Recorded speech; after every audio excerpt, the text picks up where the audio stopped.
বিএনপির একক প্রার্থী তালিকায় তীব্র বিরোধ, অন্তত ২৩ আসনে পরিবর্তন আসছে। বিশেষ প্রতিবেদক রোমান খান। দীর্ঘ অপেক্ষার পর জাতীয় নির্বাচনের জন্য ২৩৮ আসনে বিএনপির সম্ভাব্য একক প্রার্থীর তালিকা ঘোষণা করা হলেও দলটির অভ্যন্তরে এখন চরম অস্থিরতা বিরাজ করছে। প্রাথমিক ঘোষণার পরপরই অন্তত ২৩টি আসনে তীব্র বিরোধ ও অসন্তোষ দেখা দিয়েছে। মনোনয়ন বঞ্চিত ত্যাগী নেতারা শক্ত অবস্থান নেওয়ায় এবং স্বতন্ত্র প্রার্থী হওয়ার আভাস দেওয়ায় দলের হাইকমান্ড এসব আসনে প্রার্থী পরিবর্তনের জোরালো ইঙ্গিত দিয়েছে। দলীয় সূত্র মতে মনোনয়ন বঞ্চিত নেতাদের অনেকেই স্বতন্ত্রভাবে নির্বাচনে নামার আশঙ্কা তৈরি করেছেন, যা দলটির ভোট ভাগ হয়ে যাওয়ার এবং প্রতিপক্ষের প্রার্থীর সুবিধা নেওয়ার সুযোগ সৃষ্টি করে। এ অবস্থায় মনোনীত প্রার্থীদের মাঠের কর্মকাণ্ড ও স্থানীয় নেতাকর্মীদের সঙ্গে তাদের আচরণ নিবিড়ভাবে পর্যবেক্ষণ করছে বিএনপি।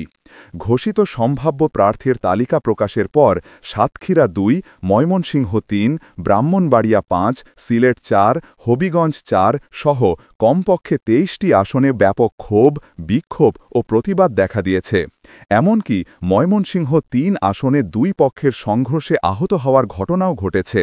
মনোনয়ন বঞ্চিত নেতারা বলছেন, যোগ্য ও মাঠের নেতাদের বাদ দিয়ে বিতর্কিতদের মনোনয়ন দেওয়া হয়েছে।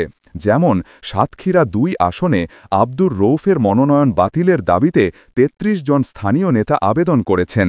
কালীগঞ্জে সাতক্ষীরা ৩ আসনে সাবেক সংসদ সদস্য কাজী আলাউদ্দিনের মনোনয়ন বাতিলের দাবিতে বিক্ষোভ হয়েছে।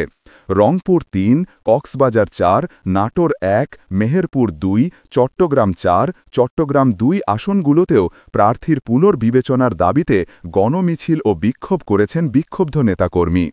ঐক্য না হলে পরিবর্তন।